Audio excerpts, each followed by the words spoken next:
জরিপের ফল দেখে হতাশ হয়ে নির্বাচন বানচালে ষড়যন্ত্রের শঙ্কা বিএনপির, রুখে দেওয়ার হুঁশিয়ারি। সত্যিকার পরিস্থিতি তুলে ধরতে পারলে ভোটারেরই দরকার হতো না, বলছে জামাত। তফসিল ঘোষণার সঙ্গে সঙ্গে ৩০০ আসনেই বিচারিক হাকিম নিয়োগের অনুরোধ সিইসির। প্রধান বিচারপতির সঙ্গে সাক্ষাৎ, নাসির উদ্দিনের ভাষণ চূড়ান্ত, কাল বিটিভিতে রেকর্ড।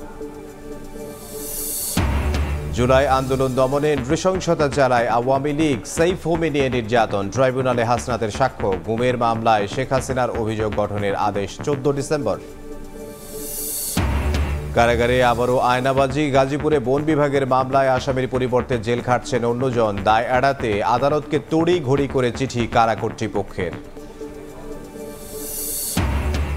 এবং আইইএলটিএস পরীক্ষায় জালিয়াতি, পাস না করেও ভিসা পেলেন প্রায় ৭৮,০০০ শিক্ষার্থী। বাংলাদেশ, চীন, ভিয়েতনামে প্রশ্ন ফাঁসের অভিযোগ, চাপে যুক্তরাজ্য সরকার।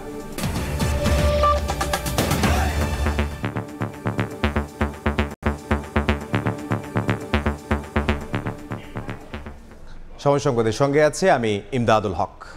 রাজধানীর খামারবাড়িতে বিএনপির দেশ গড়ার পরিকল্পনা শীর্ষক আলোচনা সভায় ভার্চুয়ালি যুক্ত হয়ে কথা বলছেন বিএনপির ভারপ্রাপ্ত চেয়ারম্যান তারেক রহমান। সরাসরি যাচ্ছি তার বক্তব্যে। সক্ষম হয়েছিলাম আমাদের পানের ইচ্ছা। প্রিয় সহকর্মীবৃন্দ, দেশের স্বাধীনতা এবং সার্বভৌমত্ব বলেন বিএনপির কাছে নিরাপদ। দেশের দুর্নীতির লাগাম টেনে ধরা বলেন এটিও বিএনপির ট্র্যাক রেকর্ড রয়েছে। দেশের আইন শৃঙ্খলা পরিস্থিতি কঠোর হস্তে নিয়ন্ত্রণ করার এটিরও বিএনপির ট্র্যাক রেকর্ড রয়েছে। প্রিয় সহকর্মীবৃন্দ, আজ এই মুহূর্তে, গতকালকে আমি বলেছি, যেটি বাস্তব, যেটি আমরা সকলে দেখতে পাচ্ছি, সেই কথাটি স্বাভাবিকভাবেই বারে বারে ঘুরে আসবে। কি সেই কথাটি? প্রিয় সহকর্মীবৃন্দ, আমরা একটি রাজনৈতিক দল। আমি প্রথমেই বলেছি, একটি দায়িত্বশীল রাজনৈতিক দল। আমরা একটি দায়িত্বশীল রাজনৈতিক দল হিসেবে স্বাভাবিকভাবেই জনগণ আমাদের সাথে শুধু কথার ফুলঝুরি প্রত্যাশা করে না। কথার ফুলঝুরি যদি দিতে হয়, অনেক কথা আমরা বলতে পারি, কিন্তু জনগণ আমাদের কাছে প্রত্যাশা করে যে আমরা কিভাবে দেশকে পরিচালনা করব, আমরা জনগণের সমস্যাগুলোকে কিভাবে আমরা মিট আপ করবো, জনগণের সমস্যাগুলোকে কিভাবে আমরা অ্যাড্রেস করব, পুরা পরিকল্পনা জনগণ আমাদের কাছে দেখতে চায়। আজ এই যে ৮ ঘন্টা ধরে আপনারা এখানে বসে আলোচনা করলেন, আলোচনাগুলো মন দিয়ে আপনারা শুনলেন, এর মধ্যে কি ছিল? এর মধ্যে এইচ অ্যান্ড এভরি ইস্যু, যেই ৮টা ইস্যু আমরা এখানে তুলে ধরেছি আপনাদের কাছে, প্রত্যেকটি ইস্যু জনগণের প্রত্যেক দিনকার বর্তমান, ভবিষ্যৎ জীবনের সাথে সম্পর্কিত। তাই নয় কি? আপনাদের কি মনে হয় তাই কি? আপনারা যেই ৮টা ইস্যু নিয়ে আজকে এখানে কথা বললেন, প্রশ্ন করলেন, শুনলেন, যারা আলোচকবৃন্দ আছে, আলোচকবৃন্দের কথা শুনলেন, তাদের উপস্থাপিত যে বিষয়গুলো, এই ৮টা বিষয় কি আপনারা মনে করেন যে বাংলাদেশের বিভিন্ন শ্রেণী, অধিকাংশ শ্রেণী পেশা মানুষের প্রতিদিনকার এবং ভবিষ্যৎ জীবনের সাথে সম্পর্কিত? আমরা দেশের তরুণ সমাজদের কর্মসংস্থান নিয়ে কথা বলেছি, আমরা দেশের নারী সমাজের নারীদেরকে স্বাবলম্বী করা, নারীদের নিরাপদ করার বিষয়ে কথা বলেছি, আমরা দেশের স্বাস্থ্য ব্যবস্থা নিয়ে কথা বলেছি, শিক্ষা ব্যবস্থা নিয়ে কথা বলেছি, আমরা দেশের কৃষকদেরকে নিয়ে কথা বলেছি। আজকে এখানে ওলেমা দল আপনারা উপস্থিত আছেন, ওলেমা দলের সদস্যবৃন্দ আপনারা উপস্থিত আছেন। আপনাদের যে প্রস্তাবনা ছিল, সেই প্রস্তাবনার উপরে আমরা পরীক্ষা নিরীক্ষা করে দেখেছি, ইয়েস, বাংলাদেশের আলেম সমাজের মধ্যে, বিশেষ করে বাংলাদেশের প্রায় ৩ লক্ষের মতন মসজিদ আছে। এই মসজিদগুলোতে যে ইমাম সাহেবরা আছেন, মুয়াজ্জিম সাহেবরা আছেন, তাদেরকে একটি সামাজিক মর্যাদার ভিতরে আনা উচিত। এবং এটি পর্যালোচনাকে হয়তো একবারে আমরা পারবো না, কিন্তু পর্যায়ক্রমিকভাবে ধীরে ধীরে আমরা এই কাজটি শুরু করতে চাই। অর্থাৎ এইভাবে যদি আমরা দেখি, প্রত্যেকটি সমাজের প্রতিটি কম বেশি শ্রেণী পেশার মানুষের উপরে আমরা মানুষের সমস্যাগুলো কিভাবে সমাধান করতে সম্ভব, সেগুলো আমরা চেষ্টা করেছি বের করে আনতে, সেগুলোর সম্পর্কে আমরা পরিকল্পনা গ্রহণ করেছি। এখন যেই কথাটি বলতে চাইছিলাম, একটি দায়িত্বশীল দল হিসাবে জনগণ চায় সারাদিন রেডিও খুললে, টিভি খুললে, ফেসবুক খুললে, পত্রিকা খুললে, যাই করেন, সারা দিকে শুধু হইচই, ঝগড়া, ফ্যাসাদ, এইটা নাই, এইটা ভালো তো ওটা খারাপ, এইরকম কথাবার্তা। আমি মনে করি, আমার কাছে যেটি মনে হয়, এত দূর থেকে বসেও আপনাদের কথা শুনে, বিভিন্ন মানুষের কথা শুনে জনগণ টায়ার্ড হয়ে গেছে এখন এইসব বক্তৃতা শুনতে শুনতে। জনগণ একটি ক্লিয়ার ইন্ডিকেশন চায়, ভাই তুমি কি করবা আমাকে বলো। আমি জনগণ, আমি তোমাকে ভোট দিব, তুমি কি করবা। ছাত্ররা জানতে চায় তাদের শিক্ষা ব্যবস্থা কি হবে। আজকে অনেক তরুণ তরুণী অনেকে আছে যাদের শিক্ষা জীবন প্রায় শেষ হয়ে এসছে অথবা শেষ হয়ে গিয়েছে। তারা জানতে চায় আগামী ভবিষ্যৎ তাদের কি হবে, তাদের কি কর্মসংস্থান, এক অনিশ্চয়তার মধ্যে আছে। এখানে মাহাদি আমিন যখন তার বক্তব্য উপস্থাপন করেছে তখনই আমি অনলাইনে সংযুক্ত হয়েছিলাম। আমি দেখলাম মাহাদি আমিন এখানে বলেছে স্কুল কলেজগুলোতে আপনাদেরকে প্রশ্ন করেছে যে যদি স্কুল কলেজ ইউনিভার্সিটিগুলো আমরা ইন্টারনেট কানেকশন ফ্রি করতে পারি তাহলে তাদের উপকার হয় কিনা। আপনারা সমন্বয়ে সকলে বলেছেন ইয়েস, তাদের উপকার হয়। হয় মাহাদি আমিন আমার জন্য রেখে দিয়েছে অথবা বেচারা ভুলে গেছে, তবে ও ভুলে যাওয়ার কথা না, অত্যন্ত বুদ্ধিমান ইন্টেলিজেন্ট ছেলে, খুব সম্ভবত আমার জন্য রেখে দিয়েছে। এই বিষয়টি গত এক সপ্তাহ আগে আমরা আলোচনা করছিলাম। আমরা শুধু গুরুত্বপূর্ণ জায়গাগুলোতে কেন দেবো, এর সাথে আমরা আরো একটু অ্যাড করতে পারি ইন্টারনেটের বিষয়টি। ইন্টারনেট এখন একটি মৌলিক অধিকারের মতন হয়ে দাঁড়িয়েছে বিষয়টি। প্রিয় সহকর্মীবৃন্দ, এখানে স্বেচ্ছাসেবক দলের অনেক তরুণ সহকর্মীবৃন্দ আপনারা আছেন। এটা গতকাল যদি আমি বলতাম, পরশুদিন বলতাম, হয়তো বা আরো ভালো হতো। আমরা গত এক সপ্তাহ আগে বিষয়টি কম বেশি ঘাটাঘাটি করেছি, বিষয়টি নিয়ে রিসার্চ করেছি এবং আমরা দেখেছি শুধু স্কুল কলেজ বা রেল স্টেশন বা এয়ারপোর্টে আমরা কেন দেব, আমরা কেন আহ, বিভিন্ন লাইব্রেরিগুলোতে কেন দেব না, আমরা কেন বিভিন্ন সেটা মফস্বল শহর হোক, ঢাকা শহর হোক, বিভিন্ন জায়গায় যে বড় বড় কিছু ক্যাফেটেরিয়া আছে যেখানে ছেলেমেয়েরা বসে কথা বলতে পারে, চা খেতে পারে, যেখানে ইন্টারনেটে কাজ করতে পারে, এরকম কতগুলো জায়গায় আমরা কেন ব্যবস্থা করব না। অর্থাৎ ফ্রি ইন্টারনেটের যে ব্যবস্থা, এটির এরিয়াটাকে কেন আমরা বাড়াবো না। যদি আমরা এটির এরিয়াকে বাড়াতে পারি তাহলে নিশ্চয়ই বহু তরুণ তরুণী আছে, যুব সমাজের বহু সদস্য আছে যারা বিভিন্নভাবে উপকৃত হবে। কিছুদিন আগে বিবিসিতে, এটা প্রায় বছর কয়েক আগের ঘটনা, বিবিসিতে আমি খবর দেখছিলাম, হঠাৎ খবরে একটি খবর দেখালো একটি ফ্যামিলি, দুই ভাই বোন, ওরা স্কুলে পড়ে কিন্তু ওদের খুব সমস্যা হচ্ছে, ওরা যেই জায়গা থেকে, গ্রামের মধ্যে, এটি লন্ডন শহরে না, লন্ডন থেকে অনেক দূরে গ্রামের মধ্যে, তারা হোমওয়ার্ক করার জন্য প্রায় 2 মাইল হেঁটে তার নানির বাড়িতে যায়, কারণ তাদের বাড়িতে ইন্টারনেট নেই, নানির বাড়িতে ইন্টারনেট আছে। ওখানে গিয়ে ল্যাপটপ নিয়ে বা আইপ্যাড নিয়ে, যেটাই হোক, সেখানে তারা ইন্টারনেট নিয়ে হোমওয়ার্কের কাজ শেষ করে আবার বাড়িতে ফিরে আসে। সহকর্মীদের আমাদের দেশেও এরকম সমস্যা আছে, বাট আমরা এই জন্য এটি করতে চাইছি, ফ্রি যে কথাটি বললাম ইন্টারনেট করতে চাইছি, এই জন্য করতে চাইছি আমাদের বহু তরুণ সমাজের বহু সদস্য আছে, নতুন ভোটার যারা হয়েছে, ইয়াং জেনারেশন বলতে যাদেরকে আমরা বুঝি, বহু সদস্য আছে যারা বিভিন্ন কন্টেন্ট মেক করে, কিন্তু ডাটার দাম অনেক বেশি হওয়াতে হয়তো তারা অফ করে রাখে, খুব যখন প্রয়োজন ডাটাটা তখন তারা ওপেন করে, আবার অফ করে তারা রেখে দেয়। আমাদের বহু এরকম তরুণ সমাজের সদস্য আছে যারা অনলাইনে ছোটখাটো ব্যবসা করে, বিভিন্ন জিনিসপত্র বিক্রি করে, বিভিন্ন অ্যাড ক্যাম্পেনিং করে, কিন্তু সবসময় তারা করতে পারে না কারণ খরচ অনেক বেশি পড়ে। কিন্তু আমরা যদি এরকম বিভিন্ন গুরুত্বপূর্ণ জায়গাগুলোতে, বিভিন্ন লাইব্রেরিতে, বিভিন্ন ইউনিভার্সিটিগুলোতে, কলেজগুলোতে, বিভিন্ন ক্যাফেটেরিয়াতে যদি আমরা ফ্রি ইন্টারনেটের ব্যবস্থা করে দিতে পারি তাহলে তাদের জন্য সুবিধা হবে। ফ্রি বলতে তো ধরেন ঘন্টার পর ঘন্টা ফ্রি থাকবে না, ব্যাপারটা হয়তো এরকম হবে, কারণ আমার সবকিছুতে তো একটি খরচ আছে, খরচটা তো যারা দিবে তাদেরও পোষাতে হবে। হয়তো ব্যাপারটা এরকম হবে যে সে যখন তার পুরো ইমেল অ্যাড্রেস দিয়ে সবকিছু দিয়ে, যেটা নর্মাল স্ট্যান্ডার্ড প্রসিজিওর, যখন কোনো একটা ক্যাফেটেরিয়াতে বা কোনো একটা জায়গায় ঢুকলো ওই ইন্টারনেট সুবিধা পাওয়ার জন্য, তখন স্বাভাবিকভাবে সে যখন ইন্টারনেট সুবিধাটা পেতে চাইবে কতগুলো ইনফরমেশন চাইবে তার কাছে, সেই ইনফরমেশনগুলো ফিল আপ করার পরে এমনও হতে পারে সেখানে হয়তো কয়েক সেকেন্ডের একটি অ্যাড আসলো, সেই অ্যাডটি হয়তো তাকে দেখতে হতে পারে, এবং অ্যাডটি দেখার পরে তারপরে তার কানেকশনটা কানেক্টেড হয়ে যাবে, ইন্টারনেটটা কানেক্টেড হয়ে যাবে, তখন সে হয়তো 1 ঘন্টা হোক, 1.5 ঘন্টা হোক, ওটা ফ্রি পাবে সে, তখন সে ওইটাতে তার কাজটা সে সেরে নিতে পারবে। কাজে আমরা পুরো জিনিসটাকে এইভাবে চিন্তা করছি যে কিভাবে সুযোগ সুবিধা, রাষ্ট্রের যে সুযোগ সুবিধা, এটিকে জনগণের কাছে নিয়ে যাওয়া যায় এবং তরুণ সমাজকে সহযোগিতা করা যায় তাদের কাজগুলো সম্পন্ন করার জন্য। প্রিয় সহকর্মীবৃন্দ, আমরা আপনারা শুনেছেন কর্মসংস্থানের বিষয়, ইউরোপের বহু দেশে, ইটালিতে যেমন, উদাহরণস্বরূপ বলে, ইটালিতে যেমন বহু জায়গা আছে যেখানে তাদের তরুণ প্রজন্ম, ইয়াং জেনারেশনের সংখ্যা কমে গেছে, সেখানে তাদের কাজ করার জন্য মানুষ লাগবে, কিন্তু আপনি আসতে পারবেন না। কেন আপনি আসতে পারবেন না? আপনি তো ভাই ইটালিয়ান ভাষা বোঝেন না। আপনি যখন গ্রামে যাবেন, ওই দেশের গ্রামের মানুষ হয়তো সচ্ছল মানুষ আছে, কিন্তু সে ইংরেজি বুঝে না, তাই সে ইটালিয়ান ভাষা বুঝে, তার ভাষা ইটালিয়ান। এবং আপনি যে ওখানে যাবেন, আপনি যদি তার ফার্মে অর্থাৎ তার কৃষিতে যদি আপনি কাজ করেন, তাতে আপনাকে লোকাল ভাষা জানতে হবে, কিন্তু আপনি তো লোকাল ভাষা জানেন না।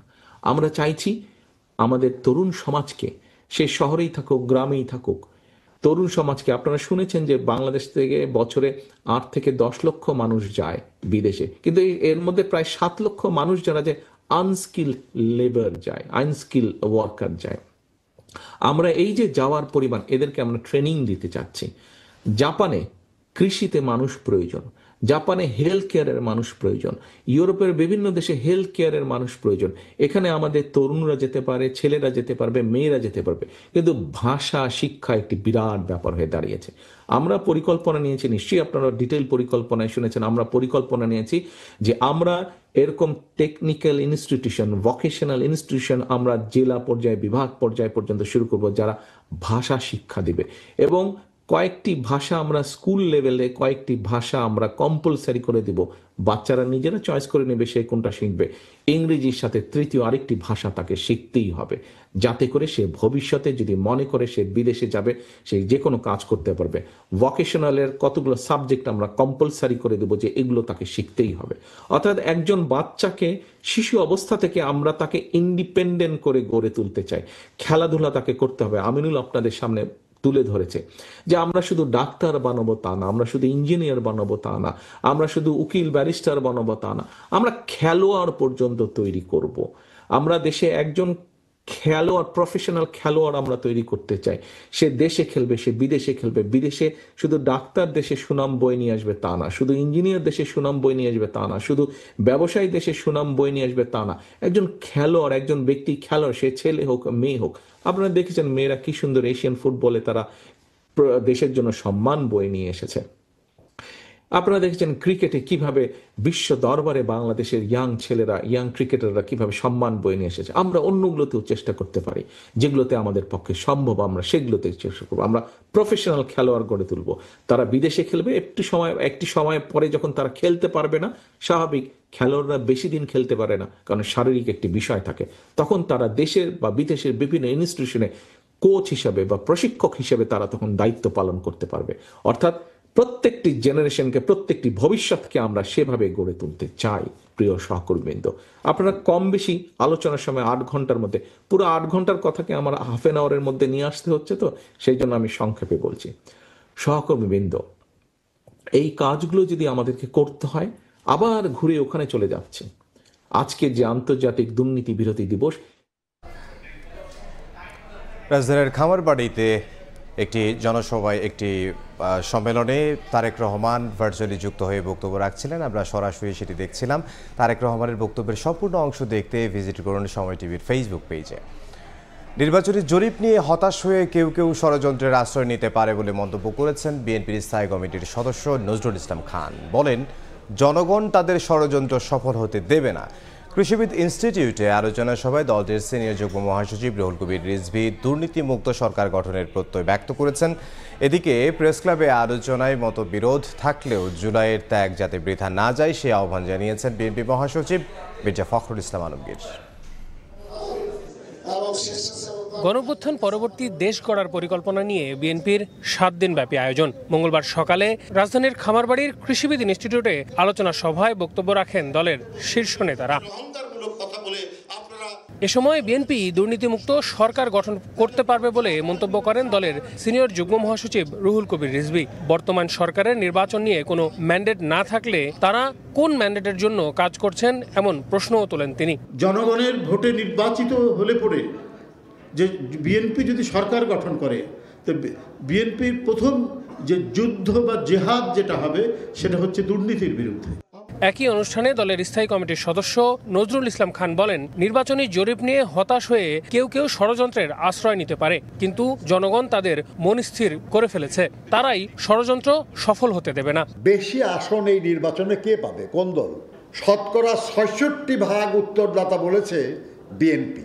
আর অন্যান্য যারা তারা তো অনেক অনেক কম আর কি, হতাশ হয়ে নিরাশ হয়ে কেউ ষড়যন্ত্রের আশ্রয় নিতেই পারে। জনগণ তারাই ষড়যন্ত্রকে সফল হতে দেবে না।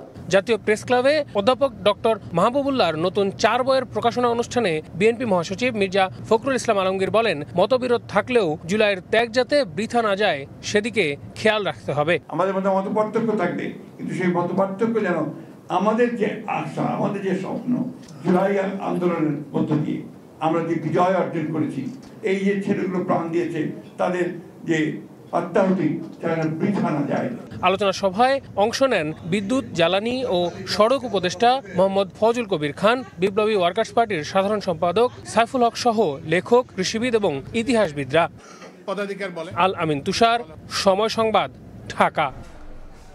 জরিপ যদি সত্যিকার পরিস্থিতি তুলে ধরতে পারত তবে নির্বাচনের প্রয়োজন হতো না বলে মন্তব্য করেছেন জামাতের সহকারী সেক্রেটারি জেনারেল হামিদুর রহমান আজাদ।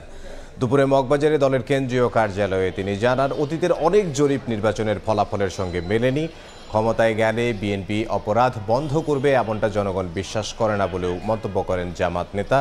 এ সময় জামাত সহ 8 দলকে ক্ষমতায় দেখা দেশের মানুষের জন আকাঙ্ক্ষা বলেও দাবি করেন হামিদুর রহমান আজাদ। আজকের থেকে 2-1টা স্লিপ হতে পারে, ভুলভ্রান্তি এটা মানুষের হতে পারে। অনেক জরিপ হয়েছে, সব জরিপ কিন্তু নির্বাচনের রেজাল্ট রিফ্লেক্ট করে নাই, জরিপের বাইরে গিয়েও রেজাল্ট হয়েছে। এটার উপর ভিত্তি করে বলা যাবে না যে অমুক দল সরকারে, অমুক দল বিরোধী দলে অথবা পরাজিত। জনগণের প্রত্যাশা এটাই, বাংলাদেশ আর পিছনের দিকে যাবে না। পিছনের দিকে যারা ছিল তার মধ্যে বিএনপিও ক্ষমতায় ছিল। এই 8 দলীয় জোট যেভাবে প্রার্থী সমঝোতার ভিত্তিতে মনোনয়ন দেবে চূড়ান্তভাবে, সে প্রার্থীদেরকে জনগণ বিজয় করবে। নির্বাচনে দলীয় ইশতেহার তৈরিতে নাগরিকদের মতামত নিতে অ্যাপ চালুর উদ্যোগ নিয়েছে জামায়াতে ইসলামী। জনতার ইশতেহার নামে চালু হতে যাওয়া অ্যাপটি ব্যবহার করে যে কেউ মতামত তুলে ধরতে পারবেন বলে জানিয়েছে দলটি। সকালে জামাত আমির ডক্টর শফিকুর রহমান নিজের ফেসবুক পেজে এই অ্যাপ চালুর ঘোষণা দেন। তিনি জানান, জনগণের মতামত নিয়েই তৈরি হবে জামাতের নির্বাচনী ইশতেহার। নাগরিকদের মতামত জানাবার এই প্ল্যাটফর্মটি ব্যবহার করে বিশ্বের যে কোনো প্রান্তে বসবাসকারী বাংলাদেশি নাগরিকরাও নিজেদের প্রত্যাশা ও প্রশ্ন তুলে ধরতে পারবেন। কাল বঙ্গভবনে রাষ্ট্রপতির সঙ্গে সাক্ষাতের পর যে কোনো সময় তফসিল ঘোষণা করবেন প্রধান নির্বাচন কমিশনার। দুপুরে প্রধান বিচারপতির সঙ্গে সৌজন্য সাক্ষাৎ করেছেন প্রধান নির্বাচন কমিশনার। তফসিল ঘোষণার সঙ্গে সঙ্গে 300 আসনেই বিচারিক হাকিম নিয়োগের অনুরোধ করেছেন সিইসি। চলছে ডিসেম্বরের দ্বিতীয় সপ্তাহ। ফেব্রুয়ারির ভোটের প্রস্তুতি নিতে ব্যস্ত নির্বাচন কমিশন। নির্বাচনের সার্বিক প্রস্তুতি জানাতে এরই মধ্যে প্রধান উপদেষ্টা ডক্টর মোহাম্মদ ইউনূসের সঙ্গে দেখা করেছেন এএমএম নাসিরউদ্দিনের কমিশন। জাতীয় নির্বাচন ও গণভোটের তফসিল ঘোষণা উপলক্ষে প্রধান নির্বাচন কমিশনারের ভাষণ চূড়ান্ত হয়েছে। সিইসির ভাষণ রেকর্ড ও সম্প্রচারে প্রস্তুত থাকতে বিটিভি ও বেতারকে চিঠি দিয়েছে সাংবিধানিক প্রতিষ্ঠানটি। তফসিল ঘোষণার আগে আমাদের যে প্রস্তুতিগুলো রয়েছে, আলহামদুলিল্লাহ নির্বাচন কমিশন সকল প্রস্তুতি গ্রহণ করে রেখেছে।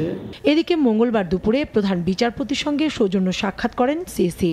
আর রেওয়াজ অনুযায়ী বুধবার ভোটের তারিখ নিয়ে বঙ্গভবনে যাবেন AMM Nasiruddin commission. Electoral inquiry committee যাতে ওনারা ডেপ্লয় করবেন আমাদের শিডিউল ঘোষণার সাথে সাথে, এই কাজটা যাতে ত্বরান্বিত নিতে পারেন সেটা ওনাকে একটু রিকোয়েস্ট করেছে। প্রথা অনুযায়ী সিইসির ভাষণ রেকর্ডের দিনই তফসিল ঘোষণা করা হয়ে থাকে।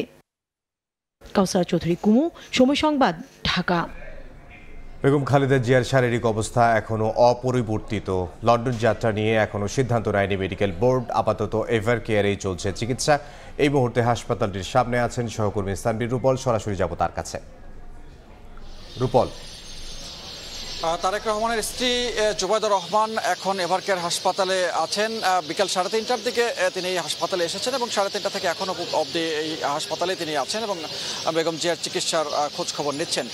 তিনি মেডিকেল বোর্ডেরও একজন সদস্য, যার ফলে মেডিকেল বোর্ডের সাথেও তিনি আলাপ আলোচনা করছেন এবং আমরা শুনেছি যে গতকালকেও মেডিকেল বোর্ড বসেছে এবং যে কারণে আজকে এয়ার অ্যাম্বুলেন্স আসারও একটি কথা রয়েছিল। তবে এই দফায় এয়ার অ্যাম্বুলেন্স আসছে না এবং এ নিয়ে অন্তত 5 দফা সময় বাড়ানো হলো এবং এখন পর্যন্ত তার শারীরিক অবস্থার যে অপরিবর্তিতই আছে এবং তিনি গত 23 নভেম্বর থেকে এভারকেয়ার হাসপাতালে তিনি এখানে এসে ভর্তি হয়েছেন এবং 23 নভেম্বর থেকে এখনও অবধি ভর্তি আছেন এবং তিনি সংকটাপন্ন অবস্থায় ছিলেন। সেখান থেকে নানান রকমের চিকিৎসা চলছে এবং চিকিৎসার পরিধি যেভাবে তিনি নিতে পারছেন সেভাবে করেই তাকে দেয়া হচ্ছে এবং বেশ কয়েক দফায় লন্ডনে যাওয়ার কথা ছিল, তবে লন্ডনে যাওয়ার মতো শারীরিক অবস্থার উন্নতি হয়নি বলে মেডিকেল বোর্ড থেকে আমরা জানতে পেরেছি, যার ফলে তার যাওয়াটা একরকম অনিশ্চিত হয়ে গেছে, যার ফলে এখানেই বাংলাদেশেই তিনি এভারকেয়ার হাসপাতালে চিকিৎসাধীন আছেন এবং চিকিৎসা এখানে নেবেন।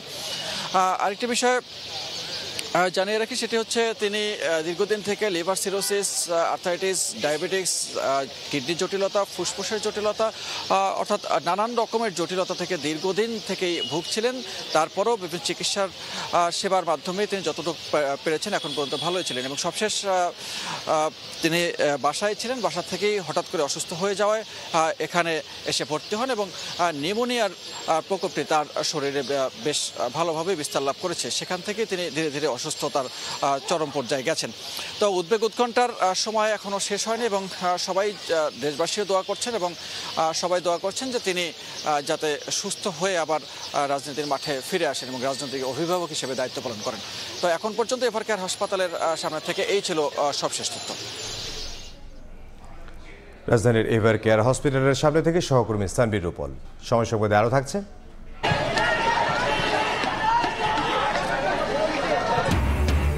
শান্তি চুক্তি ভেঙে ফের সংঘর্ষে জড়ালো ঢাকা কলেজ ও আইডিয়ালের শিক্ষার্থীরা। ধাওয়া পাল্টা ধাওয়া, ইট পাটকেল নিক্ষেপে আহত কয়েকজন, দুটি বাসে ভাঙচুর।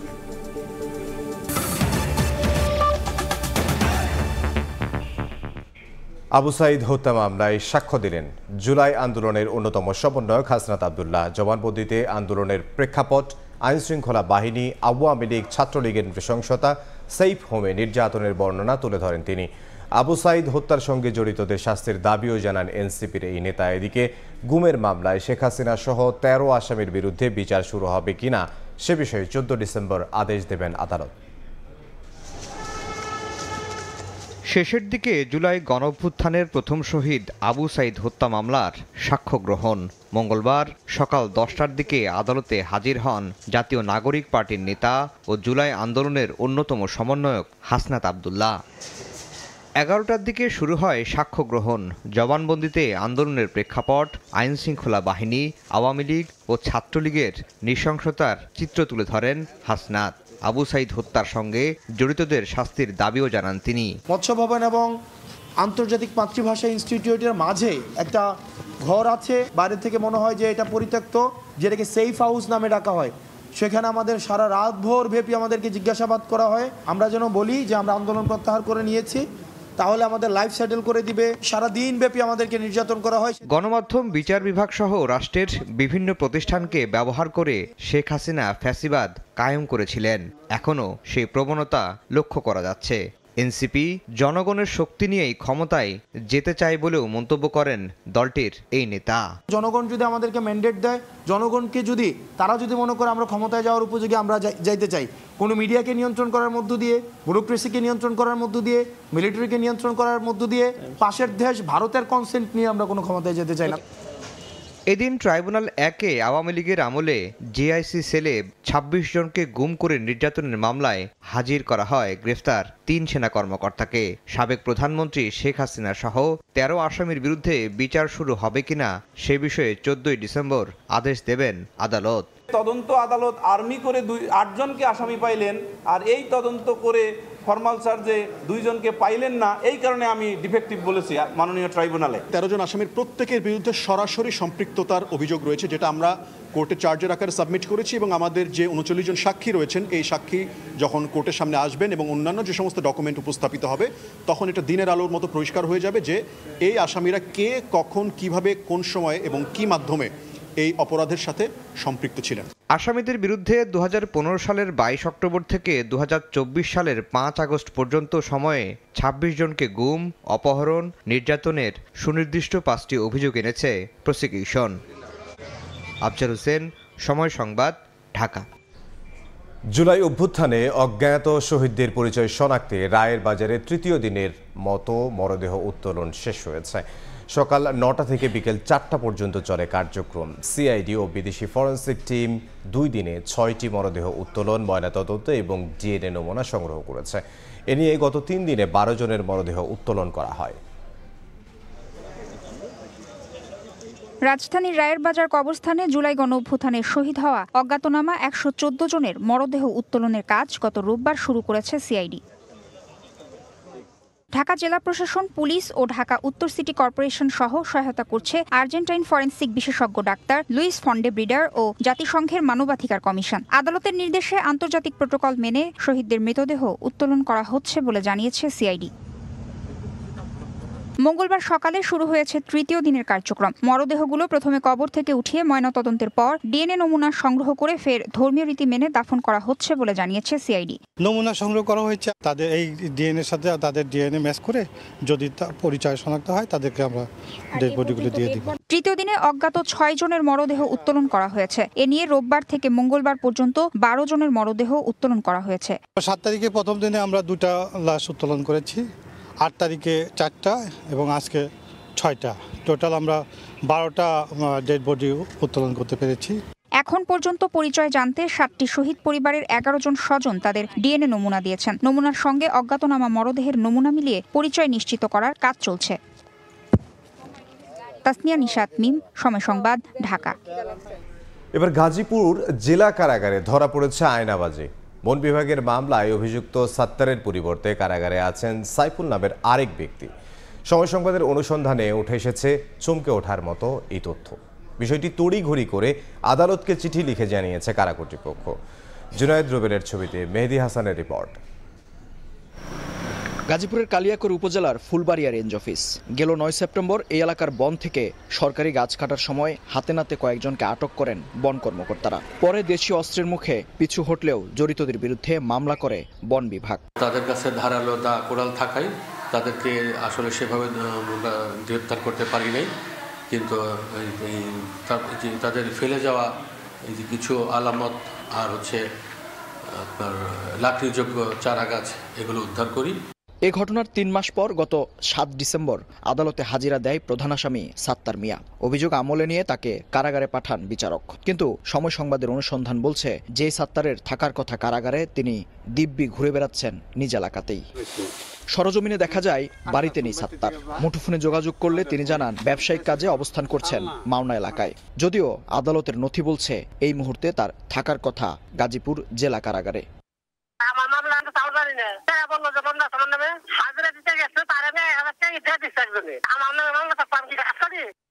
সাত্তার যদি নিজ এলাকায় স্বাভাবিকভাবে ঘুরে বেড়ান, তবে সাত্তার পরিচয়ে যে কারাগারে রয়েছেন তিনি আসলে কে?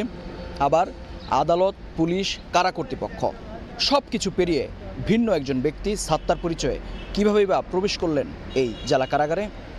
এসব প্রশ্নের উত্তর খুঁজতেই আমরা এখন গাজীপুর জেলা কারাগারে। আশ্চর্যের বিষয়, কারাগারের নথিতেও বন্দির নাম সাত্তার, কিন্তু ছবি মেলাতে গেলেই ধরা পড়ে যায় আয়নাবাজি। জেলে থাকা ব্যক্তির প্রকৃত পরিচয় সাইফুল ইসলাম। তাহলে সাত্তার পরিচয়ে কিভাবে কারাগারে সাইফুল? জানতে চাইলে তড়িঘড়ি করে আদালতকে অসঙ্গতির বিষয়টি জানিয়ে চিঠি পাঠান জেল সুপার। আমরা তাকে জিজ্ঞাসাবাদ করি, সে প্রথমে স্বীকার করলো, পরে আবার সে অস্বীকার করার চেষ্টা করে তার নাম সাইফুল। তার ফিঙ্গারপ্রিন্ট দেওয়ার সাথে সাথে যে ডাটাটা এসছে সেটা সাত্তারের নয়। আয়নাবাজির এই অদ্ভুত ঘটনা সম্পর্কে জানতে বারবার যোগাযোগ করেও সাড়া মেলেনি প্রকৃত আসামি সাত্তারের আইনজীবী শ্যামল সরকারের। যদিও ভুক্তভোগীর পরিবার স্বীকার করেছে, জামিন পাইয়ে দেওয়ার আশ্বাসে 15,000 টাকার বিনিময়ে প্রক্সি হাজিরা দেন সাইফুল। লোভ দেখাইয়া ওরা খাড়া করাইছে, দেশে আটকাইয়া, মানে আহার সময় খালি বেতনটা উঠাই নেব। গাজীপুর কারা কর্তৃপক্ষের তথ্য মতে গত 1 মাসে এমন প্রক্সি হাজিরা ও জেল খাটার 3টি ঘটনা শনাক্ত করা হয়েছে। মেহেদি হাসান, সময় সংবাদ, গাজীপুর। শান্তি চুক্তির 1 মাসের মধ্যেই ফের সংঘর্ষে জড়ালো ঢাকা কলেজ ও আইডিয়াল কলেজের শিক্ষার্থীরা। ভাঙচুর করা হয়েছে 2টি বাস। শিক্ষার্থীদের ধাওয়া, পাল্টা ধাওয়া ও ইট পাটকেল নিক্ষেপে আহত হয়েছেন বেশ কয়েকজন। 4 ঘন্টা পর স্বাভাবিক হয়ে আসে পরিস্থিতি। ঘটনার পুনরাবৃত্তি হলে কঠোর ব্যবস্থার হুঁশিয়ারি আইনশৃঙ্খলা বাহিনীর। প্রায়ই সংঘর্ষে জড়ান ঢাকা সিটি ও আইডিয়াল কলেজের শিক্ষার্থীরা। এর স্থায়ী সমাধানে গত 9 নভেম্বর নিউ মার্কেট থানার উদ্যোগে প্রতিষ্ঠানগুলোর মধ্যে শান্তি চুক্তি হয়, যদিও সেই অনুষ্ঠান বর্জন করেছিল সিটি কলেজ। শান্তি চুক্তির পর দ্বিতীয়বার সংঘর্ষে জড়ালো ঢাকা কলেজ ও আইডিয়ালের শিক্ষার্থীরা। মঙ্গলবার সকাল 10টা থেকে সায়েন্স ল্যাব মোড়ে শুরু হয় ধাওয়া পাল্টা ধাওয়া। ভাঙচুর করা হয় ঢাকা কলেজের 2টি বাস। পরিস্থিতি নিয়ন্ত্রণে ঘটনাস্থলে আসে পুলিশ। এরপরও চলে পাল্টাপাল্টি ইট পাটকেল নিক্ষেপ। আহত হন কয়েকজন শিক্ষার্থী ও পুলিশ সদস্য। আইডিয়াল কলেজের শিক্ষার্থীদের দাবি, দুদিন আগে শাহবাগে ঢাকা কলেজের শিক্ষার্থীরা তাদের 2 সহপাঠীকে মারধর করে। সেখান থেকেই ঘটনার সূত্রপাত। দেখছে যে আইডিয়াল কলেজের, তখনই একদম এই ধর আইডিয়াল কলেজে যে এই অবস্থা করে ফেলছে মেরে পুরা। আমাদের স্টুডেন্টরা কিছু কনকর্ডের সামনে ছিল, তো ওইখান থেকেই নাকি গ্যাঞ্জামটা মূলত শুরু হয়েছে। ঢাকা কলেজ ফার্স্টে অ্যাটাক করেছিল, তাই ঢাকা কলেজের বাসে অ্যাটাক করেছে। কদিন পর শিক্ষার্থীদের সংঘর্ষের ঘটনায় ক্ষুব্ধ এলাকাবাসী। রাস্তা বন্ধ করে লোকজনের কষ্ট হয়, এটা কিসের জন্য হবে? এতে তো সাধারণ মানুষের সমস্যা হয়। এই হুট করে মারামারি, কে কাক মারলে কেন ঠিক আছে? সংঘর্ষের পুনরাবৃত্তি হলে কঠোর ব্যবস্থা নেওয়ার হুঁশিয়ারি পুলিশের। দিনই দুপুরে একেবারে যে এখন পুরা লোকজন, এই যে যানবাহন চলতেছে, মানুষজন চলাচল করতেছে, এর মধ্যে এরা লাঠি নিয়ে শোডাউন দিবে, মারামারি করবে, এটা আমরা বরদাস্ত করবো না। তো এইটা আমরা যেখানেই পাবো সেখানেই মোটামুটি ওখানে সাইজ হবে, ধরবো, মামলা দেবো, শেষ। 4 ঘন্টা পর দুপুর 2টো থেকে স্বাভাবিক হয়ে আসে পরিস্থিতি। আবু সাইদ নিশান, সময় সংবাদ, ঢাকা। আইন প্রণয়নের ক্ষেত্রে অন্তর্বর্তী সরকার গোপনীয়তার আশ্রয় নিয়েছে বলে মন্তব্য করেছেন টিআইবি নির্বাহী পরিচালক ডক্টর ইফতেখারুজ্জামান। সংস্কারের পক্ষে আমলাতন্ত্র প্রধান বাধা বলেও মনে করেন তিনি। দুর্নীতি বিষয়ক অনুসন্ধানী সাংবাদিকতা পুরস্কার বিতরণী অনুষ্ঠানে টিআইবি জানায়, দেশের গণমাধ্যম কখনোই পূর্ণ স্বাধীনতা ভোগ করতে পারেনি। 1971 থেকে 2025 সাল নানা পট পরিবর্তনের মধ্য দিয়ে গিয়েছে বাংলাদেশ। তবে বরাবরই প্রশ্নবিদ্ধ হয়েছে গণমাধ্যমের স্বাধীনতা। ট্রান্সপারেন্সি ইন্টারন্যাশনাল বাংলাদেশ টিআইবি বলছে, 24-এর গণ অভ্যুত্থান পরবর্তী সময়ে গণমাধ্যম যে স্বাধীনতা প্রত্যাশা করেছিল, বাস্তবতা চলছে ভিন্ন পথে। মঙ্গলবার সকালে রাজধানী ধানমন্ডিতে দেশের গণমাধ্যম পরিস্থিতি নিয়ে আলোচনা ও দুর্নীতি বিষয়ক অনুসন্ধানী সাংবাদিকতা পুরস্কার অনুষ্ঠানে টিআইবি জানায়, দীর্ঘ 54 বছরে কখনোই পূর্ণ স্বাধীনতা ভোগ করতে পারেনি গণমাধ্যম। দেয়া হয় গণমাধ্যম সংস্কার কমিশনের সুপারিশ বাস্তবায়নের তাগিদ। কর্তৃত্ববাদের পতনের পরও মানুষের যে পারসেপশন গণমাধ্যমের স্বাধীনতা নিয়ে, সেটি আসলে খুব বড় ধরনের পরিবর্তন ঘটেছে এমনটা বলা যাবে না। তাদের চাওয়া হচ্ছে, আমাদের সমালোচনা করা যাবে না। গণমাধ্যমের যে পরিবর্তনগুলো আসলো, এটা কিন্তু গণমাধ্যমের লোকরাই করছে। কার্টুনের ফ্যাক্ট চেকিং হচ্ছে, স্যাটার পেজের বিরুদ্ধে মামলা হচ্ছে। আমলাতন্ত্রকে সংস্কারের পক্ষে সবচেয়ে বড় বাধা উল্লেখ করে টিআইবির নির্বাহী পরিচালক জানান, প্রতিটি আইন প্রণয়নের ক্ষেত্রে গোপনীয়তার আশ্রয় নিয়েছে অন্তর্বর্তী সরকার। জানান, দুদক সংস্কার কমিশনের প্রধান হওয়া সত্ত্বেও অধ্যাদেশের খসড়া পেয়েছেন অন্য মাধ্যম থেকে। এই পর্যন্ত 8 থেকে 10টি অডিয়েন্সের সাথে আমি সম্পৃক্ত হতে পেরেছি। অন্তর্বর্তীকালীন সরকারও কিন্তু গোপনীয়তার আশ্রয় নিয়েছে প্রায় প্রতিটা ক্ষেত্রে। আমরা যত সংস্কারের কথা বলি না কেন, বাংলাদেশের সংস্কার তখনই যতটুকুই হবে যতটুকু বাংলাদেশের আমলাতন্ত্র চায়। এবছর 4টি ক্যাটাগরিতে 3টি প্রতিবেদন ও 1টি প্রামাণ্যচিত্র টিআইবির দুর্নীতি বিষয়ক অনুসন্ধানী সাংবাদিকতা পুরস্কার পেয়েছে। জিনাতারা যশোয়া, সময় সংবাদ, ঢাকা। দুর্নীতিবাজ ও অর্থ পাচারকারীদের কারাগারে রাখলেই হবে না, সামাজিকভাবেও ঘৃণা করতে হবে। আন্তর্জাতিক দুর্নীতি বিরোধী দিবসের আলোচনায় কথা বলেন অর্থ উপদেষ্টা সালেউদ্দিন আহমেদ। দুদক চেয়ারম্যান বলেছেন, দুর্নীতিবাজ ও চাঁদাবাজদের ভোটের মাঠে প্রত্যাখ্যান করলে কমে আসবে দুর্নীতি। নানা কর্মসূচির মধ্য দিয়ে আন্তর্জাতিক দুর্নীতি বিরোধী দিবস পালন করেছে দুর্নীতি দমন কমিশন দুদক। মঙ্গলবার সকালে সেগুনবাগিচায় পতাকা উত্তোলন ও বেলুন উড়িয়ে উদ্বোধনের পর দুর্নীতির বিরুদ্ধে গণসচেতনতায় মানববন্ধন করে সংস্থাটি। এতে অংশ নেয় সরকারি বেসরকারি বিভিন্ন প্রতিষ্ঠানের কর্মকর্তা কর্মচারীরা। নেতিবাচক দিক পরে শিল্পকলা একাডেমিতে আলোচনা সভায় অর্থ উপদেষ্টা ডক্টর সালেহুদ্দিন আহমেদ বলেন, রাজনীতিবিদরা ঠিক থাকলে সমাজে পচন ধরবে না। এই যে হাজার হাজার কোটি টাকা নিয়ে গেল, তাদের শাস্তি কি দেবেন? সারা জীবন জেলে থাকলেও শাস্তির তো সঠিক শাস্তি হবে না। সমাজ থেকে দুর্নীতিকে যদি ঘৃণা না করি, দুর্নীতিগ্রস্ত মানুষকে যদি ঘৃণা না করি, দুর্নীতি কিন্তু কোনোদিন যাবে না।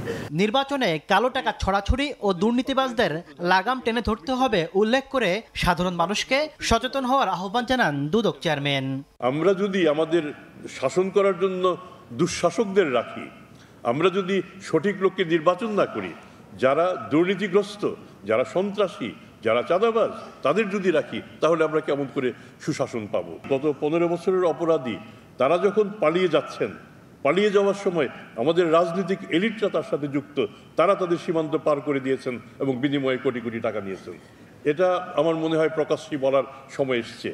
এ ধরনের লোককে আপনারা নির্বাচিত করবেন কিনা সেই চিন্তা আপনাদের করতে হবে। এ সময় পাচার হওয়া অর্থ দেশে ফেরাতে সংশ্লিষ্ট দেশের হাই কমিশনগুলোতে দুদক কর্মকর্তা নিয়োগ দিতে সরকারের প্রতি আহ্বান জানান আব্দুল মোমিন। বড় একটা কমিশন হতে হবে এটা আমি মনে করি না। তাসলিম তৌহিদ, সময় সংবাদ, ঢাকা। সময় সংবাদে আরো থাকছে। আইপিএল নিলাম থেকে সাকিবের নাম বাদ, প্রাথমিক তালিকায় 7 বাংলাদেশি। মোস্তাফিজের ভিত্তিমূল্য 2 কোটি রুপি। প্রথমবার লিস্টে যুব বিশ্বকাপ জয়ী রাকিবুল।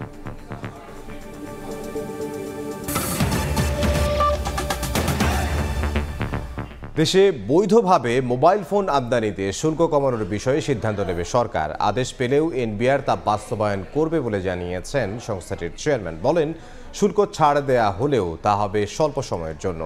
চূড়ান্ত সিদ্ধান্ত নেবে নির্বাচিত সরকার। এদিকে দাবি নিয়ে আজও বিটিআরসির সঙ্গে বৈঠক করেছেন মোবাইল ফোন ব্যবসায়ীরা। এনইআইআর সিস্টেম চালুর সময় 1 বছর পেছানো, আমদানিতে শুল্ক কমানো, অবৈধ হ্যান্ডসেট শুল্ক দিয়ে বৈধ করার সুযোগ সহ নানা দাবিতে আন্দোলন করছেন মোবাইল ফোন ব্যবসায়ীরা। আলোচনার জন্য মঙ্গলবার বেলা 11টার পর বিটিআরসি কার্যালয়ে যান মোবাইল বিজনেস কমিউনিটি বাংলাদেশের নেতারা। 11:30টার দিকে তাদের 14 সদস্যের প্রতিনিধি দলের সঙ্গে বৈঠকে বসে বিটিআরসি। প্রায় 2 ঘন্টার বৈঠক শেষে ব্যবসায়ীরা জানান, অবৈধ ফোন বন্ধ করা এবং এনইআইআর চালুর ব্যাপারে সরকার এখনো অনড় অবস্থানে। আগামীকাল বিভিন্ন মন্ত্রণালয় নিয়ে 3টা বাজে বসবে। এই কারণে ভাই, আপনারা কালকা পর্যন্ত একটু শান্ত থাকেন। আমাদের চোখের পানির দাম ওনারা দেয় না। বাণিজ্য নীতি যতই সহজ করেন না কেন, আমাদের ইউজফোনের ব্যবসা করতে দিতে হবে। এনইআইআর চালুর আগে মোবাইল ফোন আমদানিতে 58% শুল্ক কমাতে এনবিআরকে অনুরোধ করেছে বিটিআরসি। এর জবাবে মঙ্গলবার রাজস্ব বোর্ড বলছে, এ বিষয়ে এনবিআর নয়, সিদ্ধান্ত দেবে সরকার। এখন এটা সরকার জনস্বার্থ যদি প্রয়োজন মনে করে তাও এটা দিতে পারবে অল্প সময়ের জন্য, নেক্সট পার্লামেন্ট বসা পর্যন্ত। নেক্সট পার্লামেন্ট বসে এটাতে সিদ্ধান্ত নেবে কি করবে।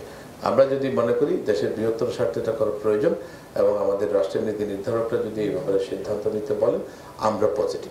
সরকারের ঘোষণা অনুযায়ী 16 ডিসেম্বর থেকে দেশে চালু হবে এনইআইআর সিস্টেম। এই ব্যবস্থা কার্যকর হলে অবৈধভাবে আনা মোবাইল হ্যান্ডসেট বন্ধ হয়ে যাবে। শুভ খান, সময় সংবাদ, ঢাকা। পদ্ধতিগত জটিলতার কারণে ভ্যাট আদায়ের লক্ষ্যমাত্রা পূরণ হচ্ছে না বলে দাবি করেছেন এনবিআর চেয়ারম্যান। তারপরও ঘাটতি মেটাতে বাড়তি নজর দিয়েছে সংস্থাটি। এডিবি বাস্তবায়নের ধীর গতিতে কমেছে কর্পোরেট কর আদায়। এদিকে সংশোধিত লক্ষ্যমাত্রা বাড়ানো হলেও হয়রানি করা হবে না বলে নিশ্চিত করেছেন সংস্থাটির চেয়ারম্যান। চলতি অর্থ বছরের প্রথম 4 মাসে রাজস্ব আদায়ে ঘাটতি থেকে গেছে 17,000 কোটি টাকা।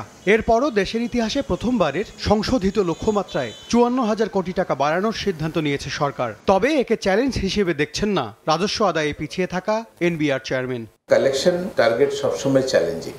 চ্যালেঞ্জটা যদি বড় হয় তাহলে চেষ্টাটা বড় হয়, সে কারণেই আমাদের এটা বাড়াতে হয়েছে। ভ্যাট দিবস উপলক্ষে মঙ্গলবার রাজধানীর আগারগাঁওয়ে রাজস্ব ভবনে সংবাদ সম্মেলনে সংস্থাটির চেয়ারম্যান জানান, পরিবর্তিত পরিস্থিতিতে ব্যাংকিং খাতে সংকট ও সরকারি প্রকল্প বাস্তবায়ন কম হওয়ায় আয় কমেছে এনবিআর-এর। ঘাটতি পূরণে তাই এখন নজর আয়কর ও ভ্যাট আদায়ে। তবে কাঙ্ক্ষিত ভ্যাট না পাওয়ার কারণ হিসেবে আদায় পদ্ধতির জটিলতাকে দায়ী করছেন তিনি। কর্পোরেট ট্যাক্সের বিগ চাঙ্ক কিন্তু আসলে ব্যাংক থেকে, এবং অনেকগুলো ব্যাংকের কি অবস্থা সেটা তো এখন একেবারেই পরিষ্কার।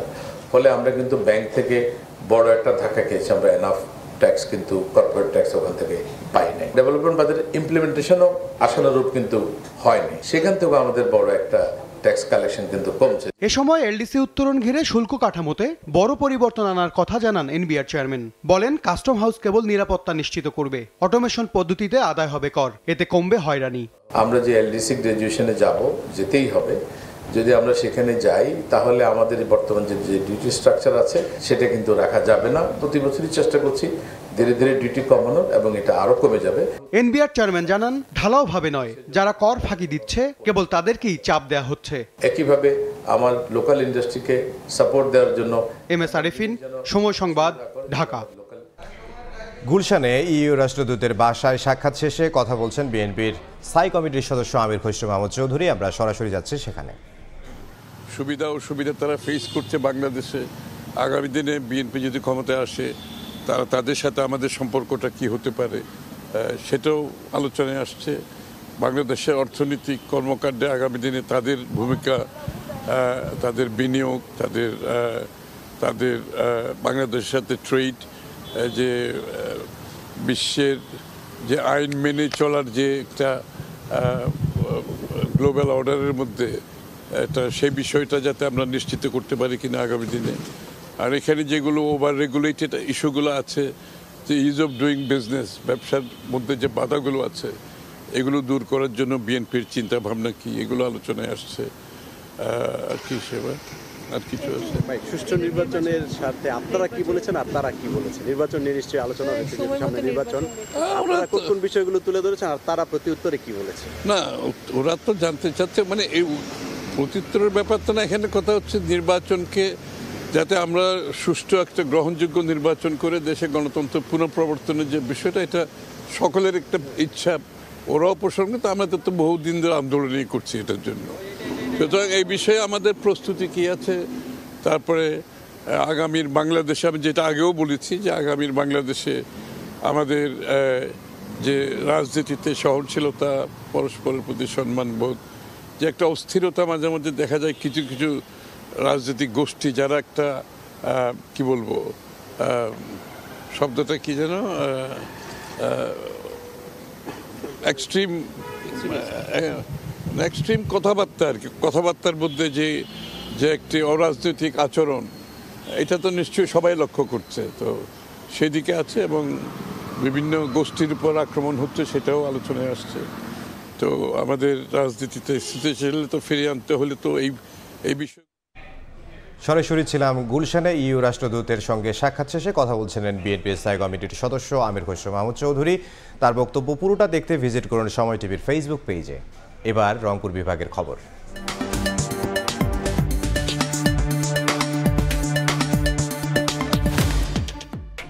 জলবায়ু পরিবর্তন, খরা, বন্যা আর বাজারের সিন্ডিকেট সব মিলিয়ে সবচেয়ে বেশি ক্ষতিগ্রস্ত হচ্ছেন দেশের কৃষক। শস্য ভাণ্ডার সমৃদ্ধ করা থেকে শুরু করে অর্থনীতিকে চাঙ্গা রাখা সব ক্ষেত্রেই গুরুত্বপূর্ণ ভূমিকা রাখলেও নেই তাদের আর্থিক নিরাপত্তা। গবেষকদের মতে কৃষকদের বীমার আওতায় আনা গেলে এই ক্ষতি অনেকটাই কমানো সম্ভব। তবে কৃষি বিভাগের দাবি, বীমা না থাকলেও যে কোনো দুর্যোগে সব ধরনের সহায়তা দিয়ে তাদের পাশে আছে কৃষি বিভাগ। শাকিল মাহমুদের ছবিতে নাজমুল ইসলাম নিশাতের রিপোর্ট। গেল বছরের মোটা অঙ্কের লোকসানের বোঝা মাথায় নিয়ে আবারও আলু চাষে উত্তরের কৃষকরা।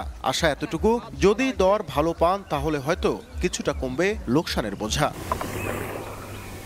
ভারসাম্যহীন বাজার ব্যবস্থাপনা, জলবায়ু পরিবর্তনের বিরূপ প্রভাব, বন্যা, দীর্ঘ খরার মতো প্রাকৃতিক দুর্যোগে সবচেয়ে বেশি ক্ষতিগ্রস্ত হচ্ছে দেশের কৃষি। বড় বড় কলকারখানাগুলো পোড়া গেলে সরকার ওদেরকে টাকা দেয়, কিন্তু আমাদের কৃষকদের কোনো কিছুই দেয় না। আর্থিক প্রতিষ্ঠান বিভাগ, বীমা উন্নয়ন ও নিয়ন্ত্রণ কর্তৃপক্ষ IDRA এর তথ্য মতে প্রতি বছর প্রাকৃতিক দুর্যোগে মোট উৎপাদনের 10 থেকে 20% পর্যন্ত ফসলহানি ঘটছে। যদি আমরা কৃষকদেরকে বীমার আওতায় নিয়ে আসতে পারি তাহলে প্রতি বছর কৃষকরা যে পরিমাণ ঋণ গ্রহণ করে তারা পণ্য উৎপাদন করেন সেই ঝুঁকিটা কমানো সম্ভব। যদিও কৃষি বিভাগের এই কর্মকর্তার দাবি, কৃষকদের জন্য কৃষি বা শস্য বীমা না থাকলেও যে কোনো দুর্যোগে ক্ষতিগ্রস্ত কৃষকদের সহায়তা করছেন তারা। প্রণোদনা হচ্ছে কৃষককে উৎসাহ যোগান। তো সুতরাং মূল কথা কিন্তু একটাই, যে কৃষকের পাশে সরকার আছে। বিশেষজ্ঞদের মতে যে খাতে দেশের মোট শ্রমশক্তির 42% নিযুক্ত এবং জিডিপিতে যার অবদান প্রায় 14%, সেই খাতের অন্যতম চালক কৃষকদের অর্থনৈতিক নিরাপত্তায় নিতে হবে টেকসই পরিকল্পনা। নানামুখী চাপে কৃষকরা যখন টিকে থাকার লড়াই করছেন, তখন প্রশ্ন উঠেছে কেন দীর্ঘ সময়ে কৃষকদের বীমার আওতায় আনা সম্ভব হয়নি। গবেষকরা বলছেন কৃষকদের ঝুঁকি কিংবা নিরাপত্তা নিশ্চিত করতে সময়ের দাবি এখন শস্য কিংবা কৃষি বীমা যত দ্রুত সম্ভব চালু করা। নাজমুল ইসলাম নিশাত, সময় সংবাদ, রংপুর। IELTS পরীক্ষায় জালিয়াতি, পাস না করেও যুক্তরাজ্যের ভিসা পেয়েছেন প্রায় ৭৮,০০০ শিক্ষার্থী। এ ঘটনায় যুক্তরাজ্যের অভিবাসন ব্যবস্থার স্বচ্ছতা নিয়ে নতুন করে প্রশ্ন উঠেছে। ব্রিটিশ সংবাদ মাধ্যম দ্য টেলিগ্রাফ জানায়, ভুল ফলের ভিত্তিতে ব্রিটেনে প্রবেশ করা সবাইকে বের করে দিতে সরকারের উপর চাপ সৃষ্টি করা হচ্ছে। বিশ্বের অন্যতম জনপ্রিয় ইংরেজি দক্ষতা পরীক্ষা IELTS। প্রতি বছর প্রায় ৩৬ লাখ মানুষ এই পরীক্ষা দেয়। এবার এই পরীক্ষা নিয়ে সামনে এলো বড় ধরনের কেলেঙ্কারি। ভুল মার্কিং, জালিয়াতি আর প্রশ্ন ফাঁস সব মিলিয়ে ঝুঁকিতে পড়েছে যুক্তরাজ্যের ভিসা ব্যবস্থাপনা।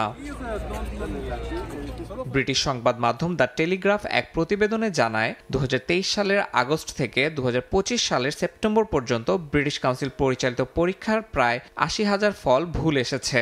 প্রযুক্তিগত ত্রুটির ফলে লিসেনিং ও রিডিং অংশের ভুল মূল্যায়নের কারণে বহু পরীক্ষার্থী অতিরিক্ত নম্বর পেয়েছেন। মাত্র কয়েক সপ্তাহ আগে এই সমস্যা ধরা পড়ে, আর সেই দীর্ঘ ব্যবধানে অনেকে ভিসা পেয়ে বৈধভাবে ব্রিটেনে প্রবেশ করেছেন।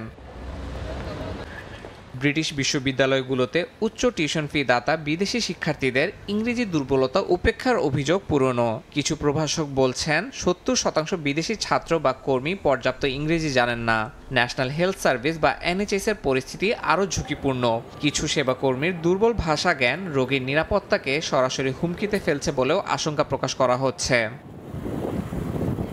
এদিকে বাংলাদেশ, চীন ও ভিয়েতনামে IELTS প্রশ্ন ফাঁসের প্রমাণ মিলেছে। ভিয়েতনামে ব্রিটিশ কাউন্সিল হঠাৎ পরীক্ষার ব্যাকআপ সংস্করণ চালু করেছে, যা প্রশ্নপত্র ফাঁসের সম্ভাবনা নিয়ে জল্পনা উস্কে দিয়েছে। এই অবস্থায় কিছু ব্রিটিশ বিশ্ববিদ্যালয় বাংলাদেশ ও পাকিস্তান থেকে শিক্ষার্থী ভর্তি স্থগিত করেছে, যা অভিবাসন ব্যবস্থার অপব্যবহার নিয়ে গভীর উদ্বেগের প্রতিফলন। দ্য টেলিগ্রাফের প্রতিবেদনে আরও বলা হয়েছে, ব্রিটেনে কনজারভেটিভ পার্টি দাবি তুলেছে ভুল ফলের ভিত্তিতে যারা ভিসা পেয়েছে তাদের দেশ ছাড়তে হবে। একই সময়ে ব্রিটিশ কাউন্সিল ১৯৭ মিলিয়ন পাউন্ডের ঋণ ও সম্ভাব্য ক্ষতিপূরণের মুখে আরও দুর্বল আর্থিক অবস্থায় রয়েছে বলেও প্রতিবেদনে উল্লেখ করা হয়েছে। ইয়াসিন মোহাম্মদ জিসান, সময় সংবাদ। খেলার খবর, IPL এর নিলাম থেকে বাদ দেয়া হলো সাকিব আল হাসানের নাম। তবে প্রাথমিক তালিকায় আছেন বাংলাদেশের 7 জন ক্রিকেটার। IPL শুরু হওয়ার পর প্রায় প্রতি বছরই নিলামে রাখা হতো সাকিব আল হাসানকে। কলকাতা নাইট রাইডার্সের শিরোপা জয়ে বড় ভূমিকা ছিল মিস্টার 75 এর। লম্বা সময় সেরা ছন্দে না থাকায় তাকে রাখা হয়নি নিলামে। বাংলাদেশিদের মধ্যে সর্বোচ্চ 2 কোটি রুপির তালিকায় আছে মোস্তাফিজের নাম। প্রথমবার এই তালিকায় যুক্ত হয়েছেন অনূর্ধ্ব 19 বিশ্বকাপ জয়ী ক্রিকেটার রাকিবুল হাসান। আছেন তানজিম হাসান সাকিব। এছাড়া তাসকিন, শরীফুল, নাহিদ রানার নাম যুক্ত করা হয়েছে IPL নিলাম তালিকায়। এ পর্যায়ে শীর্ষ সংবাদগুলো জানিয়ে দিচ্ছে আরও একবার। দেশের সার্বভৌমত্ব বিএনপির কাছে নিরাপদ। জরিপের ফলে হতাশ হয়ে নির্বাচন বানচালে ষড়যন্ত্রের সংখ্যা নেতাদের বাস্তবতা তুলে ধরতে পারলে ভোটের দরকার হতো না, বলছে জামাত। তফসিল ঘোষণার সঙ্গে সঙ্গে ৩০০ আসনেই বিচারিক হাকিম নিয়োগের অনুরোধ CECর। প্রধান বিচারপতির সঙ্গে সাক্ষাৎ, নাসির উদ্দিনের ভাষণ চূড়ান্ত, কাল বিটিভিতে রেকর্ড। এবং জুলাই আন্দোলন দমনের নৃশংসতা চালায় আওয়ামী লীগ, সাইফ ওমেনে নির্যাতন। ট্রাইব্যুনালে হাসনাতের সাক্ষ্য, গুমের মামলায় শেখ হাসিনার অভিযোগ গঠনের আদেশ 14 ডিসেম্বর।